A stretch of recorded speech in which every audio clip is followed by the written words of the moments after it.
Hola, te doy la bienvenida a mi podcast, A Ciegas, a Viva Voz. El espacio en donde exploramos la ceguera y la discapacidad desde una perspectiva única.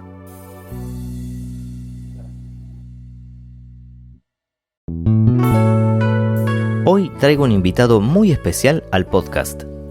Gerardo Kessler es, entre otras cosas, músico, técnico en grabación musical y desarrollador de sitios web y herramientas de accesibilidad. En este episodio te invito a descubrir los motivos que lo llevaron a transitar con continuidad estos caminos. Acompáñanos a conocerlo. Cuando empezamos a dar nuestros primeros pasos en la producción musical y de audio en general, es tan vasto el campo de la misma que muchas veces no sabemos por dónde empezar. Afortunadamente, existen personas como Gerardo, que ha desarrollado a lo largo de estos años un sitio web con cientos de recursos, tutoriales y herramientas para allanar el camino a la producción musical desde la perspectiva y el uso de lectores de pantalla. Pero ahora, escuchémoslo a él. Los dejo con Gerardo Kessler. ¿Cómo estás, Gera? ¿Todo bien? Muy bien, por suerte, contento acá de comunicarme contigo. Bueno, igualmente, la verdad que para mí es un honor y es un placer. Bueno, me gustaría que nos cuentes un poquito quién sos, a qué te dedicas. Dale. Bueno, si me tengo que definir como algo, me definiría como músico al principio. Uno muchas veces se mueve en varios ámbitos, o eso es lo que intenta. A veces los tiempos no son los que uno quisiera, no alcanza la vida a veces para hacer todo lo que uno quisiera, pero sí me definiría como músico, que es a lo que me dedico en lo cotidiano, en la Banda Sinfónica Nacional de Ciegos. Después, en lo cotidiano también, uno como músico también tiene sus cuestiones, no proyectos en sí todavía, en este tiempo, después de la pandemia, como no retomé algún proyecto fuera de lo laboral con respecto a la música. Bien. Pero es un poco en definitiva a lo que me dedico. Y después otras cositas que tienen que ver más con el desarrollo, con la programación en sí, con la música, pero en otro ámbito también que tiene que ver con la producción musical, con la edición de audio, que es un poco lo que me llevó después por el camino también de la mezcla, de la edición multipistas y lo que tiene que ver un poquito con la producción musical. Todo esto ya más por gusto nomás, no de forma profesional, pero como un proyecto lindo que siempre me gusta retomar cuando puedo. Bien, maravilloso, qué lindo, qué campos de acción convergentes, si se quiere, porque bueno, entiendo que un campo impulsa o propulsiona al otro, ¿verdad? Sí, en mi caso particular, por ahí lo que queda un poco descolgado es decir, bueno, la producción musical y la música como están un poco emparentadas, porque en definitiva cuando uno graba y mezcla, estás haciendo música de alguna manera. Por ahí la programación, que tiene que ver en mi caso, porque yo arranqué a programar por problemas que encontré de accesibilidad con algún software o algunas herramientas que quería usar en producción musical justamente. Entonces un poco vino por ese lado, o sea, no es que se descolgó tanto, pero en claro. Sí la actividad de programación por ahí no tiene tanto que ver con lo que es música, ¿no? Ahí va, bien. Y bueno, y volviendo un poco a la música, ¿cómo son tus comienzos? Estuve ahí explorando un poco tu página, que ahí después la vamos a citar si querés. ¿Cómo son tus comienzos con la música antes de ingresar a la banda sinfónica? Si querés contar un poquito. Mira, yo quedé ciego a los 18 años. Antes tenía problemas visuales, pero digamos que eso solucionaba con unos anteojos curvos y nada más. Así que hice toda mi primaria y mi secundaria en escuelas comunes. Y en esa época tenía una cierta facilidad, ya se notaba, pero no incursioné demasiado. Tocaba la flauta dulce, la típica flauta dulce de la escuela, y me gustaba y era algo lindo. Me había comprado un teclado, me acuerdo, en esa época, pero como que no le enganché demasiado la onda. No me metí demasiado con la música en esos momentos. Se nota que había una cuestión intuitiva ahí que me tiraba un poquito, pero como que no encontré por ahí el instrumento o un proyecto o algo que hiciera que me tirara de cabeza a la música. Después cuando tuve la cirugía de retina a los 18 años, el único ojo que me quedaba sano porque ya había perdido la visión de uno por retina, por lo mismo también. Ahí va. Un par de años antes. Y ahí como que encontré en la música un lugar, un cable a tierra que necesitaba también por toda la situación. Si bien lo mío no fue una historia trágica, no lo viví como eso, pero sin embargo encontré ese lugarcito de comunicación también, de comunicación con otras personas a través de la música. Claro. Y en ese momento fue la guitarra, que un vecino de donde vivía yo con mis viejos tocaba la guitarra y me insistía con la guitarra. Bueno, un día mi papá me compró una y me empezó a enseñar este hombre, un mecánico bruto como él solo, pero un capo igual. Le ponía toda la onda y la verdad que lo pasaba muy bien. Y ahí empezó un poco mi amor por la música de verdad, ¿no? Es decir, encontrar un mundo ahí adentro que podías estar horas y horas y horas y no te dabas cuenta solamente con aprender canciones, con saber cosas, después más adelante ya compartir con otras personas, ¿no? El vínculo tan lindo que se genera con la música. Así que un poco empezó por ahí, por la necesidad de encontrar algo que fue la música en toda esa situación distinta, que era de repente de tener una vida viviendo normalmente a pasar a ser ciego, totalmente ciego. Claro. Y aprender un montón de cosas, ¿no? Uno va aprendiendo en ese andar, va aprendiendo un sistema de lectoescritura nuevo, vas aprendiendo a manejarte en la calle con un bastón, a empezar a prestar atención a un montón de cosas que uno por ahí en lo cotidiano pasa de largo cuando es lo primordial que uno atiende. Y en ese cúmulo de cosas la música fue algo que me alivianó mucho, la verdad, y que me encauzó un montón de caminos, incluso laborales más adelante. Tal cual. Para transitar la vida en sí. Qué impresionante, qué impresionante. Y entonces, bueno, empezaste a dedicarte a la guitarra, bueno, tuviste ahí un contacto con el teclado, con la flauta, ¿y cómo siguió tu camino con la música? Mira, yo empecé en un centro de personas con discapacidad de Berazategui. Yo soy de la zona sur de Buenos Aires, camino a La Plata, digamos. Y allá había porque en realidad lo que pasó fue, yo tuve la cirugía, quedé ciego, y claro, estábamos un poco perdidos porque nadie tenía experiencia con personas con discapacidad en mi casa. Entonces como que bueno, ¿y ahora cuál sería el paso siguiente? Claro. Una pregunta. Yo estaba terminando el secundario, me faltaba un año todavía para terminar, me había quedado un par de materias en realidad. Ahí va. Y estábamos un poco en esa, ¿viste? Mi viejo se cruza con una chica ciega en una estación de trenes de ahí, le preguntó, se animó, habló con ella y ella le contó de este lugar. Así que allá fuimos. Y ese lugar se llamaba, creo que sigue existiendo, se llama Cadiva. Y había talleres de porcelana fría, había talleres de braille, y otras cosas, creo que de educación también había.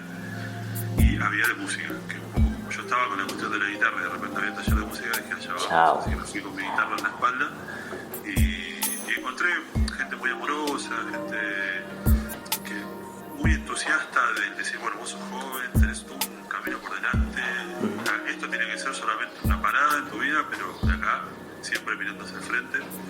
Y así que fue un lindo tránsito ahí, conocí mis amigos, mucha gente. Empecé también a conocer, porque yo era un poco nuevo en todo esto, entonces gente que de repente yo admiraba cómo se manejaba en la calle sin ningún tipo de problema, andando en un colectivo para allá, para acá, no se quedaba quieto un segundo y bueno, lo puesto, entonces no pasa nada, solamente acostumbrarse, tirar para lo que uno le gusta y entonces aparte encontré otra cosa maravillosa que fue la finalidad para mi vida, ¿no? Que a uno en la vida cotidiana, fuera de las discapacidades, cuesta un poco encontrar ese lugar donde apuntar en la vida, decir, bueno, quiero ser esto, me cuesta tanto esa decisión.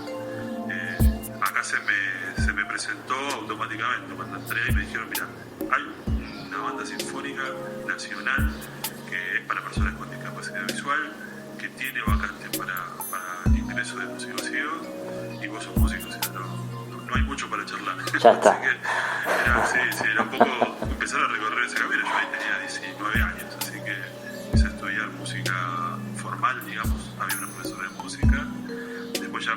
esta misma persona me presentó a una profesora de la ciudad de Buenos Aires, donde había una escuela, la escuela San Martín, que bueno, ahí tenía talleres de musicografía braille y demás. Así que para acá me vine y empecé a venirme ya solo para Capital y empezar a manejarme un poco más solo. Esto de viajar bastante lejos, porque quedaba lejos de donde yo vivía, y empezar también un poco a encauzarme con la música formal y a ver qué es lo que iba a seguir. Porque hasta ese momento era la guitarra, pero la guitarra no tiene cargos en los sinfónicos. Claro. Así que era un poco, pero bueno, ¿con qué me engancho? Tengo la suerte personal de que tengo facilidad para estudiar instrumentos, evidentemente, porque he tocado varios. Y bueno, en ese momento lo que había de vacante, estaba bastante ocupada la banda en ese momento. Me había encantado el saxofón, pero bueno, no había vacantes en ese momento. Y había así bastantes metales. Y esos metales que probé, que me mostraron, que me explicaron, me gustó mucho la trompeta, así que hacia allá fue a estudiar trompeta. Mira, wow, qué increíble. ¿Y cómo fue, digamos, esa entrada a ese mundo lleno de músicos en tu misma condición, digamos? Fue todo muy, en principio fue todo muy rápido. Yo lo siento como que pasó muy rápido. Capaz que no fue tan así, pero fue todo muy vertiginoso porque de repente yo empecé a estudiar musicografía, música formal, 2 años ahora estudiando más o menos eso. Y bueno, esta misma profesora de música me llevó a un ensayo de la banda sinfónica donde me presentaron los instrumentos y demás. Cuando dije, bueno, voy a estudiar trompeta, el director mismo de la banda sinfónica me dijo, bueno, yo te enseño, vos te compras una trompeta, yo te enseño. Tranco. Sí, así bueno, ya. En ese momento estábamos económicamente bastante complicados en mi casa. Estaba mi mamá sola manteniendo la casa, con mi hermana haciendo la carrera de odontología. Entonces era un poco complejo, pero me la compró igual. Y ahí empecé a estudiar con este director, con Freddy. Ahí va. Que me encauzó y ya en 1 año y medio yo ya estaba audicionando para ingresar. Qué impresionante. Bueno, fue bien y ya estaba sentado en la fila. Entonces ya te digo, fue todo como muy rápido, ¿viste? Casi que no me daba tiempo a pensar demasiado. Sí, obviamente los primeros ensayos estaba con un susto tremendo. Una cosa es tocar solo en tu casa, estudiar los métodos y cosas, y de repente escuchas un montón de instrumentos, te quedas embobado escuchando el resto y decís, bueno, ¿y ahora cuándo toco yo? Cierto que me tocaba tocar a mí. Algo así. Esos primeros ensayos fueron un poco así, ¿viste? Claro. Quedarte obnubilado y decir, no, me tengo que concentrar en esto que yo tengo que tocar, el resto, bueno, va a ir en segundo plano. Así que tuve un aprendizaje también, pasar de repente de lo solitario o de pequeños grupos, yo si bien tocaba con bandas muy de amigos, ¿viste? Sí. Así, pero de repente a algo profesional, a tener, qué sé yo, esa época eran muchos, en la banda sinfónica eran unos 70 seríamos. Claro. Entonces, era todo un mundo mágico que se abría y que había que aprender también a ocupar su lugar. No es lo mismo ser un solista que ser un músico de fila, depende del instrumento que tengas. O sea, hay un montón de variables que uno va aprendiendo ya en la práctica, ya estando dentro de las orquestas. Y bueno, ahí estoy ya hace 18 años, así que feliz de la vida. Qué impresionante, qué lindo. Bien, y entonces ahí fue que también conociste el saxofón, según me contabas. Claro, lo que pasó fue que yo empecé con la trompeta, gané concurso en esa época, era audición para contrato. Yo entré en el 2006, audicioné en 2005, pero entré en el 2006 a tocar. Y pocos años después, en 2012 fue, creo, sí, en 2012, yo tengo un problema congénito que se llama síndrome de Marfan, que es un poco lo que acarreó todo lo que tengo, todas las cuestiones de salud que tengo vienen de ahí. Es un problema congénito que afecta a una cosa que se llama elastina, que está en varias partes del cuerpo. Por eso soy tan alto, yo mido 2 metros. Mira. Y también en ciertas mutaciones tenés problemas de retina, que fue lo que yo tuve. No tuve una de las que es más comunes, que son problemas pulmonares, quizás por haber estudiado instrumentos de viento, no sé, es una posibilidad. Pero la mayoría que tienen Marfan tienen problemas pulmonares, yo no los tengo por suerte. es el de la dilatación de los vasos sanguíneos. Y el vaso sanguíneo más propenso a recibir mucho caudal de sangre es la aorta, que es la que recibe todo el caudal del corazón directamente, y es la que se dilata, la que tiene mucha propensión a dilatarse. Y ya llega un momento en el que se estira tanto que la tenés que operar porque corre riesgo de disección. Y cuando hay disección, bueno, ya hay riesgo de muerte bastante peligroso. Peligroso. Me recomendaron. Fue un poco fea la situación porque había el primer cirujano que fui me dijo, no, mirá, sos muy joven, vamos a hacerlo después. Fui con otro, me decía, no, hay que operar ahora que sos joven, justamente, para evitar hacer un tironeo ahí. Después terminé tomando yo la decisión, que eso en parte estuvo bueno, decir, no, yo la verdad que me quiero operar ahora, quiero estar tranquilo y poder seguir con mi vida y no tener que estar ahí cuidándome eternamente hasta que pueda tener esa cirugía. Así que ese 2012, justo el cumpleaños de mi pareja de ese momento, que era mi actual esposa, justo ese día la cirugía de corazón, bravísima, 8 horas de cirugía, corazón abierto, una cosa tremenda, que salió maravillosamente bien, por suerte, por eso estoy acá, pero lo que me acarreó eso fue que no pudiera seguir tocando la trompeta.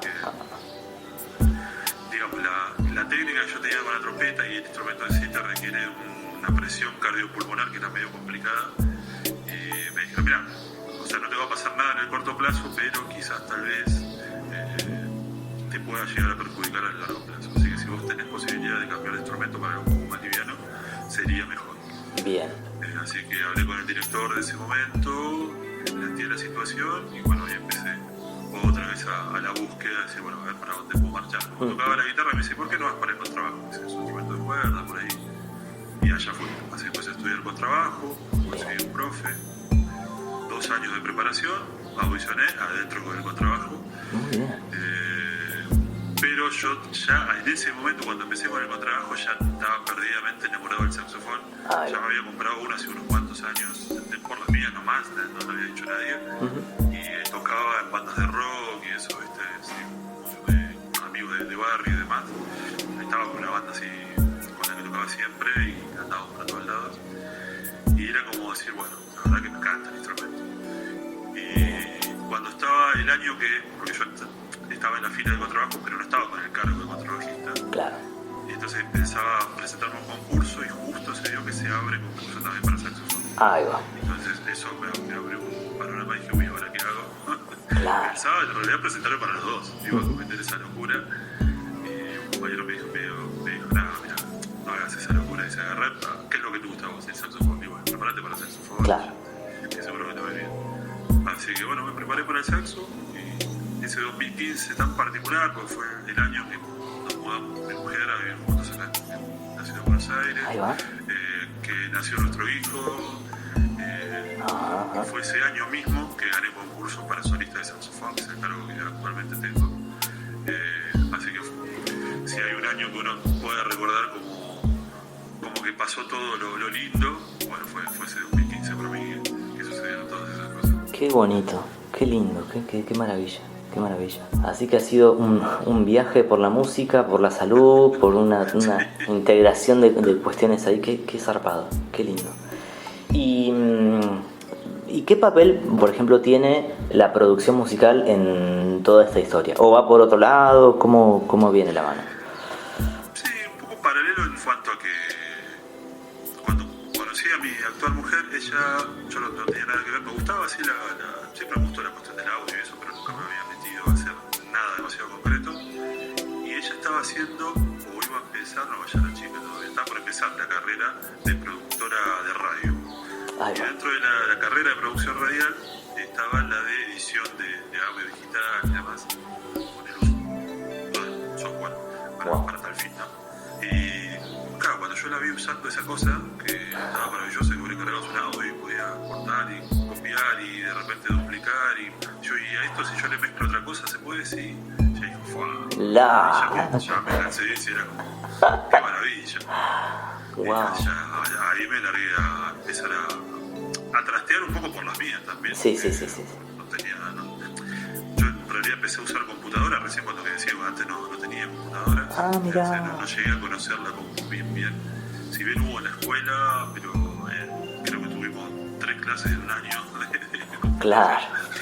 Que la veías a distancia nomás. Sí. Así que no tenía una relación concreta. Cuando quedé ciego vi que muchas personas con discapacidad visual usaban computadoras y usaban maravillosamente bien. Digo, bueno, yo quiero una también. Claro. Ya estaba trabajando, así que me compré un compañero del trabajo, saxofonista él, casualmente. Me acompañó a armarme mi primer compu, así que yo estaba ahí empezando a trastear también con el sistema operativo, ver cómo se usaba todo, la cuestión de los lectores de pantalla, de todo ese mundo, ¿no? Y dentro de ese mundo entró el tema de la edición de audio digital, que me fascinó, me encantó. Fui con el profe de ella, así que pagaba unas clases particulares para un poco aprender no solamente lo que era la técnica y el uso del software, sino también hay mucha cuestión que tiene que ver con lo teórico del audio, que está buenísimo, y uno como músico también debería saber, o es interesante saber, pero es maravilloso ver cómo físicamente se produce la cuestión acústica y cómo nosotros percibimos eso, y empiezas a entender un montón de cosas también a partir de ese aprendizaje. Claro. Y es un poco ese camino derivó casi automáticamente en lo que es la producción multipista, ¿no? Porque eso era, yo empecé a usar software que era de edición en sí, que vos cargas una sola pista, sí, es una sola cosa, pero después eso me derivó al multipista ya, y eso ya te abría el panorama de poder hacer música, ¿no? Poder grabar instrumentos, mezclarlos, y de repente sale una canción, como si fuera pero eso se hace en los estudios nomás. Sí, de repente en tu casa, con una plaquita de audio, un micrófono, tac, ya puedes hacer un montón de cosas. Maravilla. Así que ahí arrancó. Qué lindo. Ese otro submundo. Qué lindo. ¿Y tenés así algún proyecto o algo que hayas hecho, que hayas armado en cuanto a producción musical, o que hayas, no sé, hecho en colaboración con otras personas que quieras mencionar? Mira, pasó algo. Yo empecé a hacer producciones obviamente caseras, de cosas propias, algunas canciones que había compuesto, ya me parece letras en nada, sino que era música sola. Ahí va. Que empecé a grabar.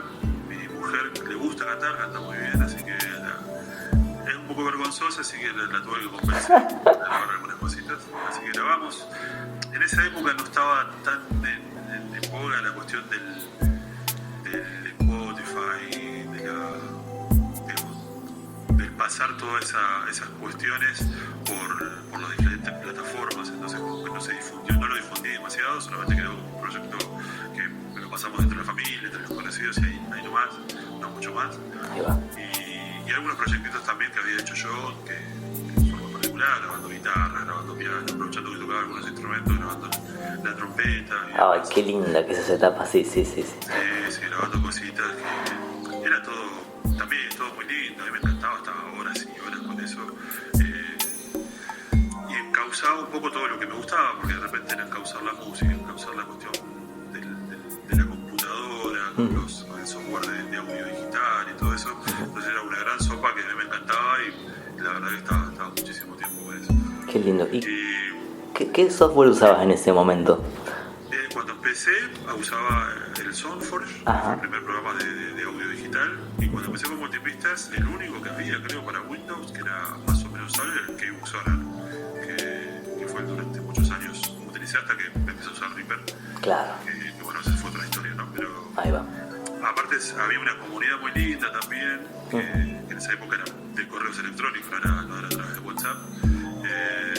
Estas famosas listas de correo. Sí. Gente que muy gustosa de compartir, que es un poco también fue la semilla que a mí me dio ganas después a su vez, cuando yo empecé a tener conocimiento, de compartirlo también, porque en ese momento yo estaba tan hambriento de conocimiento, de querer hacer cosas, y ellos eran los que tenían ese alimento y no tenía problema en compartirlo. Eran gente muy paciente, que se bancaban la ansiedad de uno por aprender, y uno molestando a cualquier hora, mandando millones de correos, preguntando cada cosa, y ellos respondiendo y mirándote la mano, porque también habían pasado en su momento por esa situación.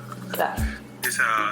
Ese canal de comunicación y de reciprocidad es algo lindo que se puede plasmar en cualquier proyecto. Por eso es algo que a mí me encanta siempre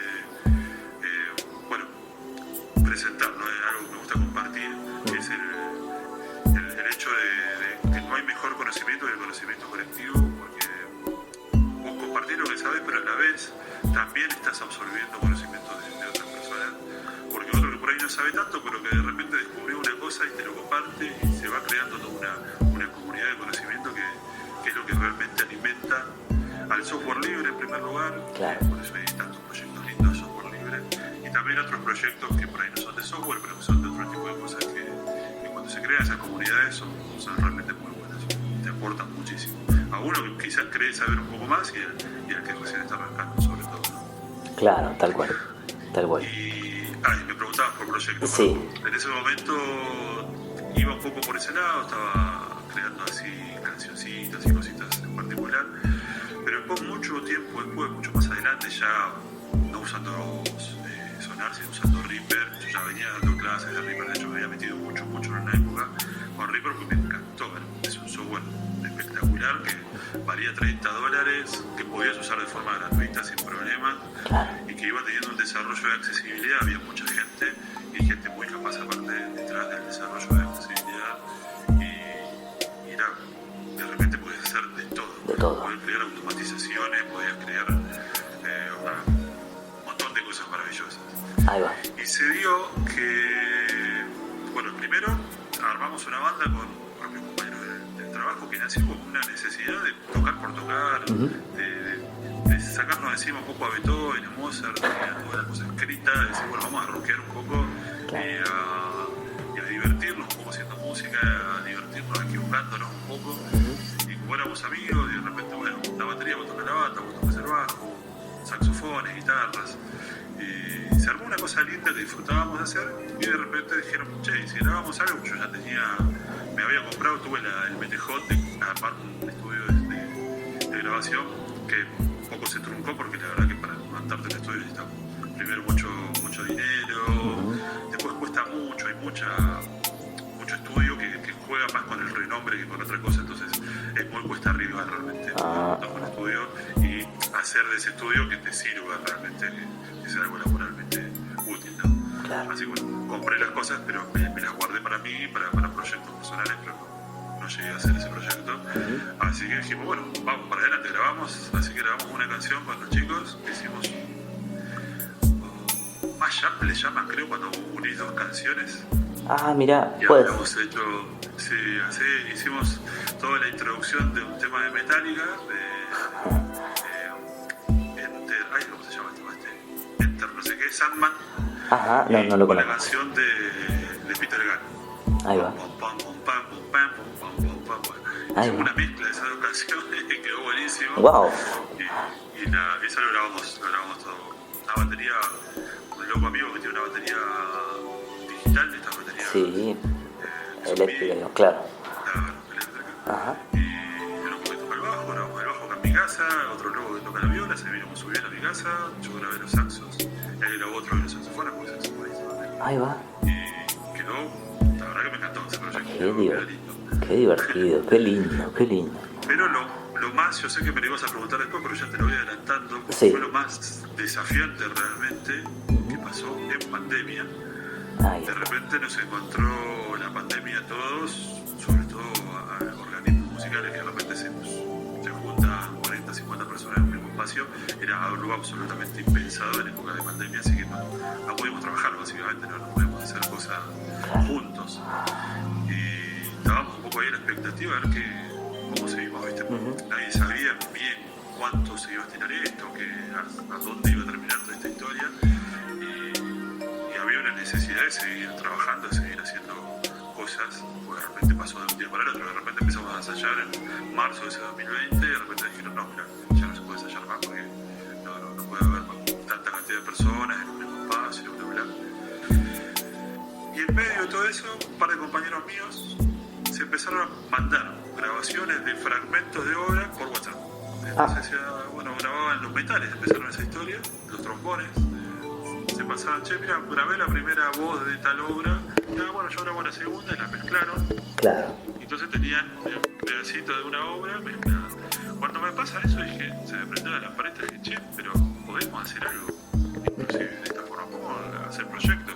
Mandamos un proyecto base, que cada uno grabe en su casa su instrumento, y yo lo que Claro. Empezamos así de a poquito, con un proyectito chiquito, solo con metales. Después ya, el que era el coordinador general dijo, bueno, probemos, a ver qué pasa, a ver si la gente se engancha y le gusta y puede. Porque todo el mundo tiene un teléfono y no solamente conectar un teléfono y grabarse, ¿no? Qué maravilla, qué maravilla. Dijimos, bueno, a ver, agarremos una obra que ya teníamos muy tocada, que era un tango de Astor Piazzolla, Libertango. Ahí va. Traemos un fragmento de esto. Así que hice una pista base, digamos, y se la pasé a mis compañeros. Cada uno de ellos, escuchando con otro aparato, con un MP3, con lo que sea, grababa su parte con su instrumento, con el teléfono, y me mandaba esa grabación a mí. Yo acá en mi casa cargaba todas las pistas en el proyecto y hacía la mezcla. Limpiaba, obviamente, el problema de esto es que como eran grabaciones caseras, a veces tenía que limpiar algún perro que se escuchaba de fondo, algún bocinazo. Era más trabajo de limpieza que otra cosa. Pero terminaban saliendo cosas lindas. Qué lindo, qué zarpado. Y perdón, te pregunto por mi ignorancia, ¿no? ¿Cómo grabás con el teléfono y que no salga en calidad de audio de WhatsApp? Porque, ¡ay! ¿Cuántas veces yo he querido grabar? Hoy en día ha mejorado mucho lo que eran las viejas grabaciones. O si grabás con cualquier grabador, ya cualquier aplicación, digamos, propia del teléfono que sea un grabador, graba mucho mejor que por ahí lo que es una grabación en sí por aplicación de WhatsApp, por ejemplo. Claro. En sí comprime mucho el audio para, como eso después queda todo guardado en la base de datos de ellos para que no les consuma tanto espacio, lo comprime tanto que ya pierde calidad. Pero si vos lo grabás con cualquier grabador del teléfono, ya esa calidad es mucho mayor y se graba decentemente, la verdad. No es lo mismo, obviamente, encontrar un micrófono profesional y en un lugar acustizado, pero se pueden hacer cosas. Tal cual. Y empezaron a salir proyectitos. El primero que fue, digamos así, importante fue con Basurto Lara, que es la última voz del trío Los Panchos, la última voz viva que queda del mismo y clásico trío Los Panchos. Sí. Surgió la posibilidad de hacer una grabación, pues él nos grabó la canción desde no sé de dónde estaba, en Centroamérica, le gustaba. Súper probó, el tipo la grabó en un estudio y todo, me mandó la voz. El arreglador de la banda sinfónica hizo el arreglo, cada uno desde su casa grabó el arreglo, y se la mezcla y salió y quedó, la verdad que quedó muy lindo. Qué lindo. Y eso, ahí estábamos, sí. ¿Dónde lo podemos escuchar? ¿Está disponible, digamos? Yo calculo que debe estar en el canal de YouTube de la banda sinfónica de Ciudad. No lo subí en particular, pero calculo que debe estar subido ahí, o ya en YouTube seguramente debe estar. Bien. Si pones banda sinfónica de ciegos así, digamos, también para compartir con la audiencia. Bien. Qué lindo. Pero esto no es todo, porque hasta ahí ya era como el sumo, así, bueno, qué bueno que podamos seguir en pie, podemos seguir haciendo proyectos y cosas. Me llama un día el coordinador general, me dice, mira, no te asustes, me dice, pero hay un proyecto un poco extraño, un poco loco, pero capaz que te enganchas. Hay un compositor argentino, cordobés, que está viviendo actualmente en Francia, hace muchos años que se radicó allá, Gerardo Di Giusto se llama. Compositor, a mí me encanta la música que escribe él. Me dice, mira, él escribió una obra muy linda, se llama Hacia el Mañana, o El Colibrí se llama, uno de los números se llama Hacia el Mañana, que él lo pensaba estrenar justo el 2020, pero pasó toda la pandemia y no la pudo estrenar. Claro. Me dice, y él propone si nosotros no queremos estrenar la obra de forma digital, una obra que no se había estrenado nunca. Sí, pero ¿cómo hacemos? Porque hasta ese momento habíamos grabado cosas que ya habíamos tocado, que teníamos partituras, que poco conocíamos, ¿viste? Esto era como todo nuevo, de repente una partitura nueva que nunca se había ensayado, una obra nueva que no conocíamos, no sabíamos qué tipo de complejidad tenía. O sea, no, pará, que no es eso solamente. Él quiere hacerla completa, con nosotros como organismo sinfónico y un coro. Ah, bien. ¿Un coro de cuánto? No, un coro de 120 personas. Tranco. Pero ¿cómo 120 personas si nadie se puede juntar? No, cada uno graba de su casa desde 5 países diferentes. Uy, dije, no puedo creer, ¿me estás hablando de serio? En este momento tengo la boca abierta así del tamaño de una casa. No sabes lo que es. Ya el proyecto así, como sonaba solamente de palabras, es una locura. No lo vamos a poder hacer. dice, mira, ellos ya están un poco avanzados, dice, porque lo pensaban hacer cuando después vieron que nosotros estábamos haciendo algunos proyectos y demás. Un poco salió la propuesta, dice, pero ellos ya tienen la grabación de las voces, por ejemplo. Claro. Ya tienen gran parte de la música. Si vos te animás a hacer la parte de la producción musical y eso, lo harías con él, vamos para adelante. Bueno, yo hablé con un compañero que me estaba dando una mano ahí, que pues laburamos justo con esa parte, Cristian Andanete, que él es músico hace muchos años, siempre está con el tema de las grabaciones. Él por ahí no está tan metido en el tema de grabación, pero sí es muy buen oyente, escucha muy bien las mezclas, sabe muy bien sobre eso, y eso me venía bárbaro. Bueno, tengo demasiada experiencia yo en ese campo. Así que nos largamos, a escribir el arreglo, un poco también a las corridas, porque era tan largo el proyecto que no queríamos terminar ese año.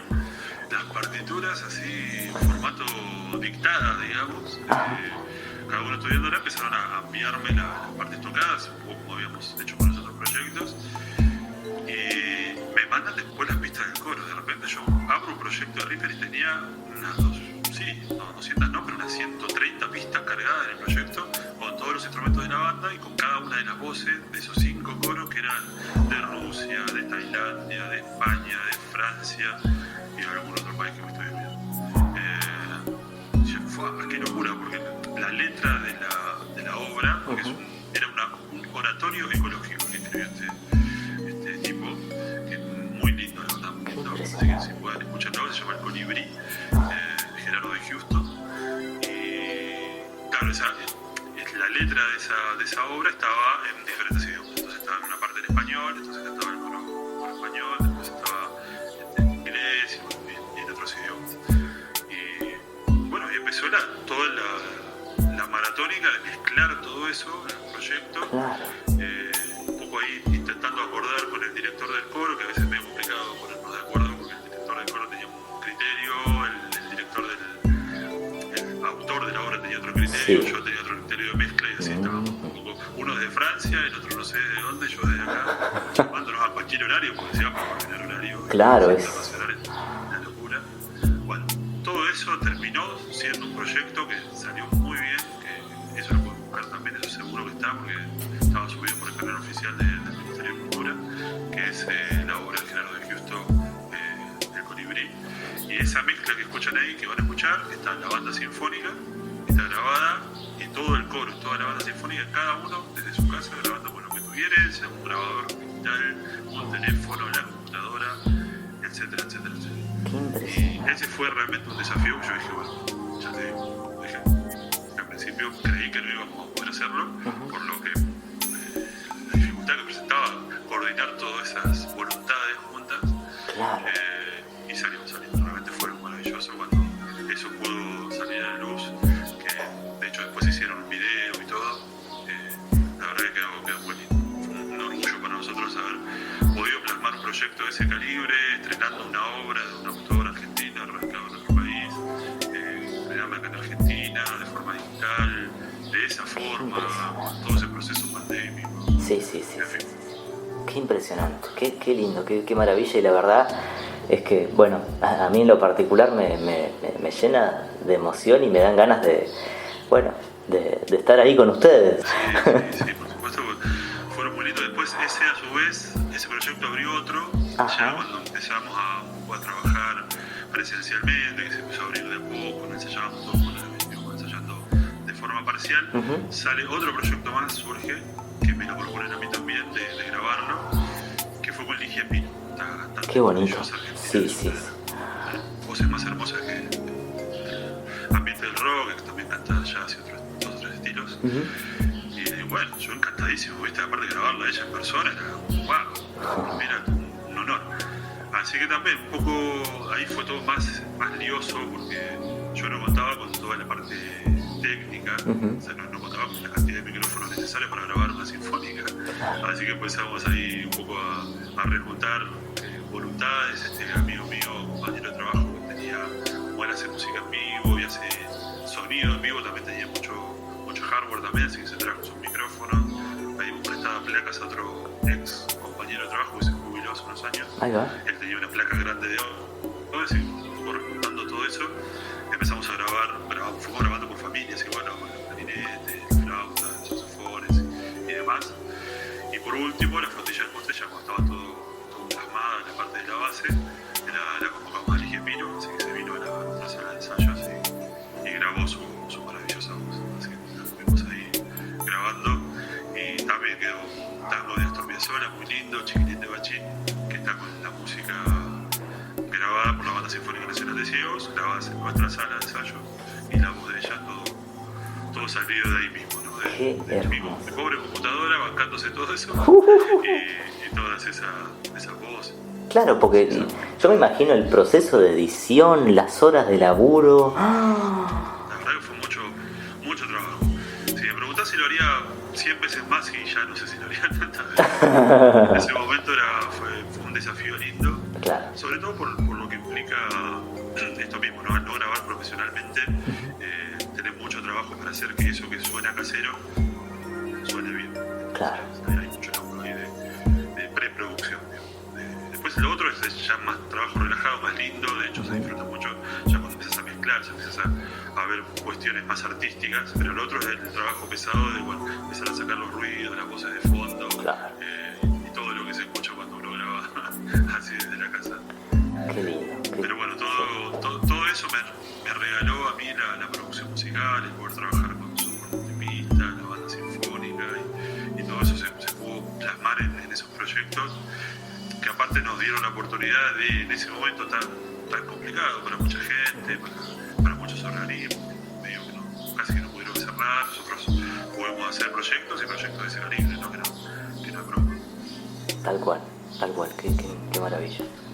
Qué lindo. Bueno, y respecto a la accesibilidad, volviendo un poco a este hilo, vos mencionaste hace un rato el NVDA. Por ahí la gente que no sabe, ¿qué es NVDA? ¿Qué es esto de lector de pantallas? ¿Cómo es? Exactamente. El NVDA, las personas con discapacidad visual, cuando interactuamos con algún sistema operativo, ya sea tanto de algún smartphone o de las computadoras, necesitamos un software de asistencia para tener acceso o para saber en sí con qué estamos interactuando. De por sí, por ejemplo, en el caso del sistema operativo de escritorio o de computadoras, uno tiene la posibilidad de interactuar a través del teclado, sin lector de pantallas.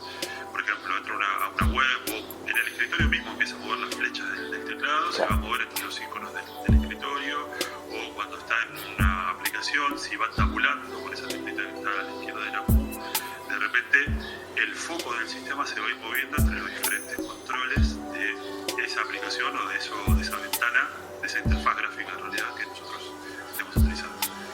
Pero lo que pasa es que nosotros, como personas con discapacidad visual, al no estar mirando la pantalla, no estar viendo en realidad la pantalla, no tenemos ni idea de qué es lo que está enfocado o qué es lo que se está mostrando en ese momento en la pantalla. Para eso existen los lectores de pantalla, que lo que hacen es, a través de las APIs de accesibilidad de los sistemas operativos que ya las traen, se comunican a través de esas APIs y verbalizan, en realidad nos devuelven, ya sea por verbalización a través de los parlantes o de un auricular con un sintetizador de voz, o a través de, por ejemplo, una línea braille, si nosotros tenemos conectado una línea braille, que es un aparatito que tiene motorcitos para los puntos, que se van mostrando en una especie de bloque, se van mostrando los puntos braille, uno puede leer dinámicamente, pues esa línea va mostrando según lo que esté enfocado, lo que se esté verbalizando, va mostrando el texto en esa línea braille. Así que a través de esas dos cosas nosotros tenemos la posibilidad de saber qué es lo que tenemos enfocado, o si hay algún texto, o qué es lo que hay en la pantalla. Y después de un montón de atajos de teclado que trae el propio software lector de pantalla, podemos seguir interactuando ya directamente con el software. Por ejemplo, abriendo el escritorio, abriendo un navegador, escribiendo en el navegador, desplazándonos en la pantalla para leer el contenido de una web, interactuando con alguna aplicación para no sé, mirar Netflix en la computadora, o para utilizar el WhatsApp a través de la aplicación de escritorio, y así la gran mayoría de cosas. No todo es absolutamente accesible, no todo puede ser usado, pero hay muchísimas cosas que sí, y bueno, creo que poco a poco, porque es algo que va creciendo poco a poco, la concientización de esto, pero se va pudiendo ya acceder poco a poco, casi sin necesidad de scripts y cosas, de parches de accesibilidad, poder ir accediendo a todas estas cuestiones. Mirá vos. Así que bueno, NVDA en base es eso, es un lector de pantallas, al igual que en los teléfonos de todas las personas hoy en día, cualquier Android o cualquier iPhone trae también un lector de pantalla que con activarlo nomás también trae ese soporte de accesibilidad. Qué impresionante. Y digamos, en este no todo es accesible, ahí digamos podría decir que entra lo que serían en tu caso, bueno, las herramientas de desarrollo para salvar esa brecha, digamos. Sí, lo podemos plantear en dos aspectos. O sea, cuando el plano ideal, si uno lo tuviera si uno tuviera la posibilidad de decir a partir de ahora las cosas se van a hacer de esta manera, en el plano ideal, cuando se desarrolla software, es que la accesibilidad esté planteada desde el desarrollo mismo, que sea parte del producto. Un poco el caso emblemático es Apple, que cuando ellos fabrican sus cosas, ya sean sus teléfonos, sus relojes, sus computadoras, tienen una oficina de accesibilidad, entonces el software que crean y el aparato en sí mismo ya está pensado para que sea utilizado por cualquier persona con o sin discapacidad. Claro. Eso es un poco, es un paradigma que sería importantísimo plasmar en absolutamente todos los desarrollos, porque eso evita que después usemos la otra parte, que es una vez que ya tenemos el producto y ese producto es inaccesible, ya sea el desarrollo de una web o un aparato o una página o un programa o lo que fuere. Bueno, ahí entran ya los parches que llamamos, que es tratar de, a través de algún script, a través de alguna herramienta, hacer que un lector de pantallas interactúe con ese elemento y que lo pueda hacer de forma, o sea, le dé accesibilidad a ese elemento que no es accesible de forma nativa, ¿no? Claro. Y ahí un poco juega el papel este tema del desarrollo. Las personas que, como yo me metí ahí, siempre nace generalmente este tipo de cosas por alguna necesidad. Mi necesidad en su momento fue cuando yo empecé a trabajar con software multipista, que usaba algunos instrumentos virtuales.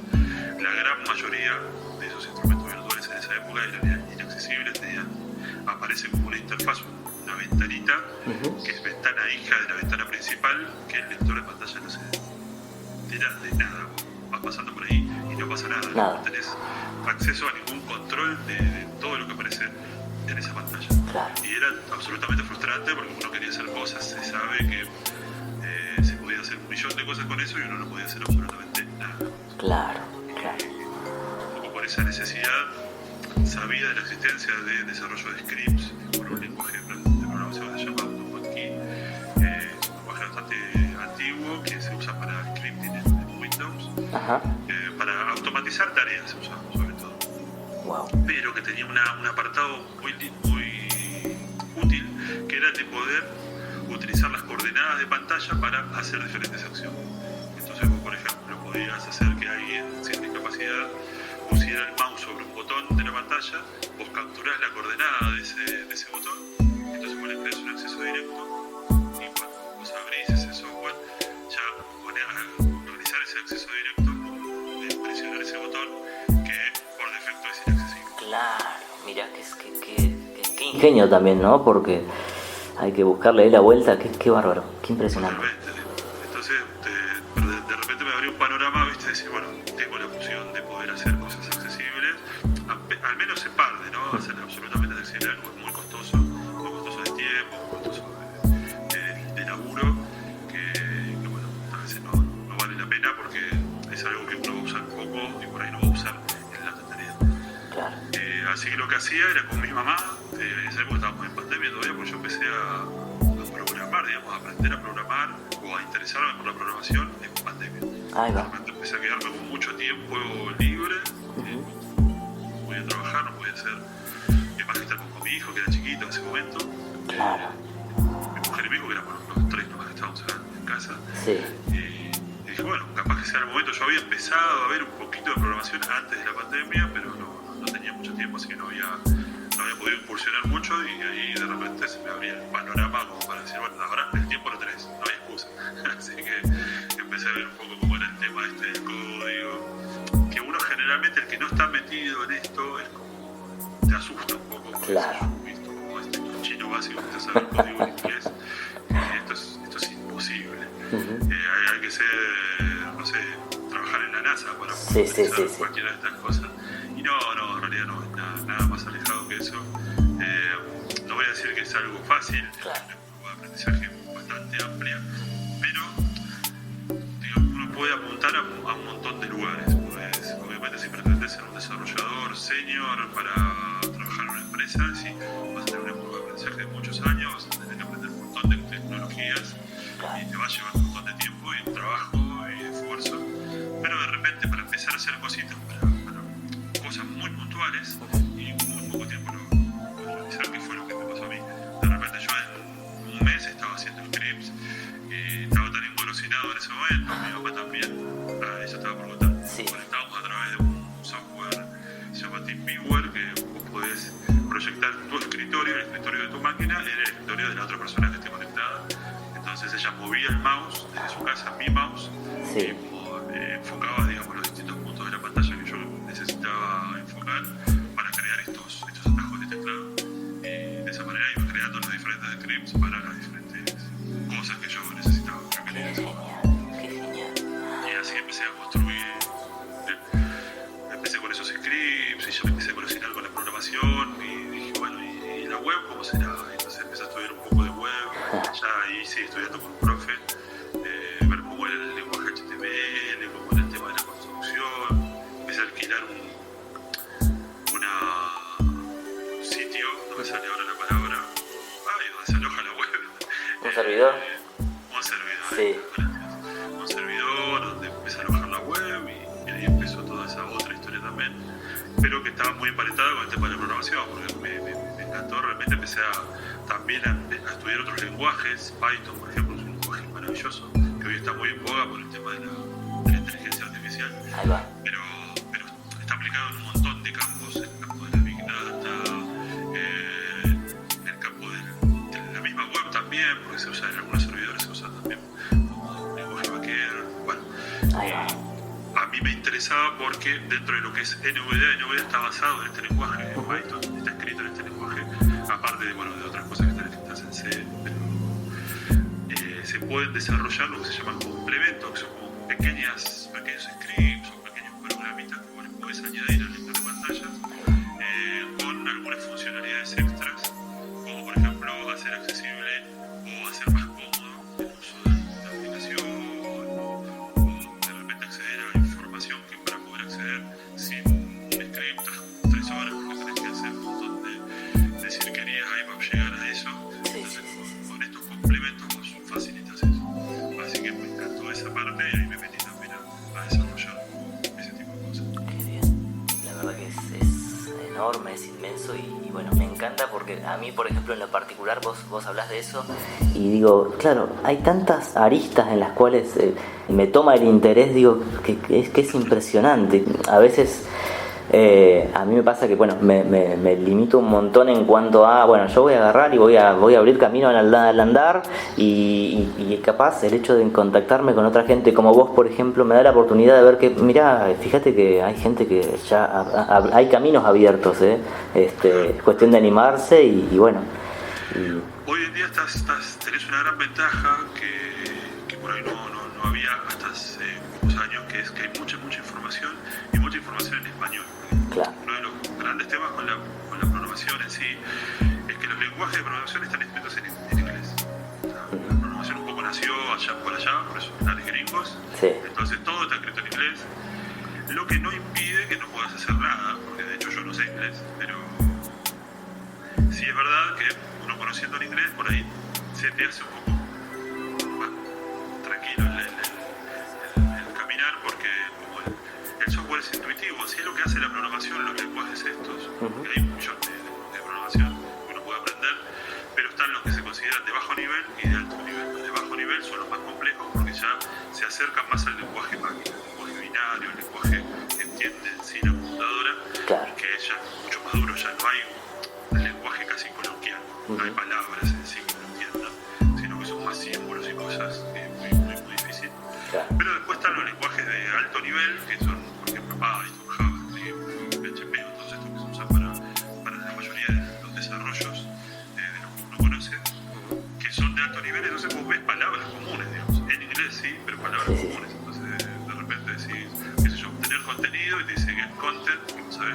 en inglés, eso va a tener todo el video.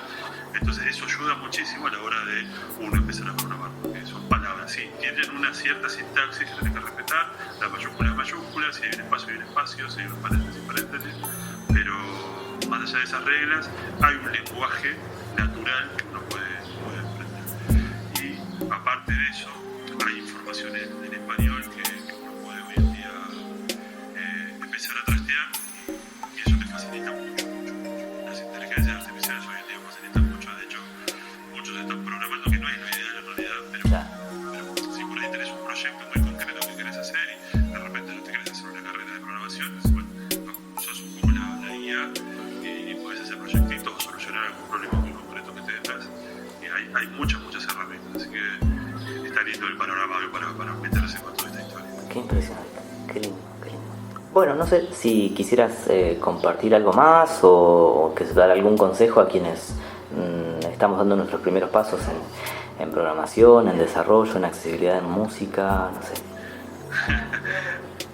Son un poco panoramas diferentes. A mí, por ahí me quedo con esto último de la programación. La música creo que está un poco más inmersa en la vida de las personas. Muchos hacemos música por ahí, no necesariamente de forma profesional. Claro. Sí, por ahí invitar a todas las personas, incluyéndote a vos, querido, a acercarse a los laburos, a los pocos laburos que hay, pero que hay, y hay que cuidarlos, defenderlos, ocuparlos. Eso, en este caso la Banda Sinfónica Nacional de Ciegos, el Coro Polifónico de Ciegos, son estos lugares que a las personas con discapacidad visual realmente nos cambian prácticamente la vida. Yo, si hoy puedo hacer otras cosas aparte de la música, también tiene que ver con esta cuestión de tener un trabajo digno, un trabajo que me permite, me da el tiempo para un poco hacer otras cosas. Así que bueno, invitarlos a las personas que quieran, que les guste la música y tengan la posibilidad de acercarse y ocupar estos lugares. Y con el tema del desarrollo, animarse. Asusta en un principio, es mucha la información y es mucho el campo, es muy amplio. Pero lo que sí aconsejo es un poco lo que a mí me sirvió, por lo menos. A veces dando consejos parece que está dando una pauta, pero en realidad es decir, bueno, a mí lo que me sirvió en un principio fue el un poco concretar una finalidad, ¿no? Por ejemplo, la primera finalidad que yo tuve es hacer un script para de repente en un instrumento virtual poder pasar de diferentes brillas. Entonces era un instrumento virtual que tenía varios instrumentos cargados dentro, y pasar de uno a otro había dos flechitas en la pantalla que yo no podía acceder, así que le hice un acceso directo para avanzar y para retroceder, nada más. Claro. Y ese tipo de cosas que parecen simples, que son simples en sí, pero que pueden hacer que vos te entusiasmes, que vos tengas algo práctico, algo tangible, hace que te entusiasmes más rápidamente, que te puedas meter más rápidamente, y no por ahí pretender de repente de entrar y decir, bueno, quiero hacer una inteligencia artificial que maneje un auto, porque sí, es probable que después de muchos años lo puedas hacer, pero es algo que a corto plazo por ahí no te va a dar una satisfacción concreta, y hay también un poco de algunas frustraciones por el camino que es parte del proceso de cualquier aprendizaje, de cualquier absoluta cosa. Cuando uno aprende a tocar la guitarra, y sí, no vas a tocar espineta de entrada, vas a tener un montón de cosas que son difíciles, pero después con el tiempo lo vas a aprender. Y con la programación no es diferente a eso. Está bueno ponerse metas cortas, metas posibles en un lapso corto, y después un poco cuando ya estás metido, cuando ya entendiste cómo viene el asunto, por dónde van los tiros, cuáles son los ambientes en los cuales te puedes desarrollar mejor, ahí sí darle de cabeza y jugártela por lo que te gusta, que es en definitiva lo más placentero que uno puede hacer en la vida. Qué zarpado, qué lindo, qué bonito. Muchas gracias. Bueno, la verdad que nada, siento que ha sido un espacio muy recontra mil nutricio. Para mí, desde luego emocionante, porque bueno, yo estuve hace un tiempo en la banda sinfónica y la verdad que bueno, en lo personal sentí que me dio mucho miedo pasar de un pueblo chico a la gran ciudad, pero bueno, digamos, hablar con vos me inspira a darme motivos por los cuales, bueno, está bueno atravesar esos bordes y animarse, porque a mí me cambió la vida, la verdad. Totalmente. Me alegra que digas esto, porque uno también tiene que vivir la experiencia, a veces, como pasa con un dificultades por ahí puede volver a intentarlo, siempre está la oportunidad de volver a intentar, de volver a probar, porque uno también va cambiando a lo largo de la vida, uno de repente, qué sé yo no soy la misma persona que hace de repente 20 años, cuando tenía 20 justamente, cuando tengo 40, tenía otro pensamiento, entonces uno otra vez, a medida que va atravesando la vida, a medida que va tomando experiencia con un montón de cosas, vos ahora sos padre, en ese momento no eras padre, yo también ahora soy papá, entonces las perspectivas de nuestras vidas también van cambiando, y no está mal arrepentirse de cosas, no está mal volver a intentar, no está mal volver a probar cosas, porque en definitiva la vida es esta, la que nos toca, la única que vamos a tener, y hay que tirar para adelante, siempre para adelante. Qué lindo. Qué hermoso sería otro episodio hablando de paternidad, ¿no? Porque... ¿Cómo no? Para arreglar las babas un poco. Sí. Bueno, Gera, la verdad que ha sido un placer hablar con vos y nada, agradezco infinitamente la oportunidad. No, muchas gracias a vos, Rodrigo. Es importante tener estos espacios, contar un poco nuestras historias, desmitificar un montón de cosas también y otras cosas, darle el lugar que corresponde. Y estos espacios sirven mucho para eso, así que agradecido de esto. Saludos para todos.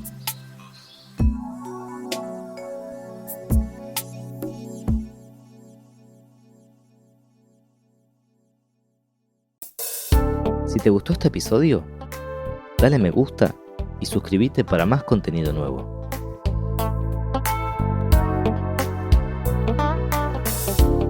Gracias por escuchar este podcast.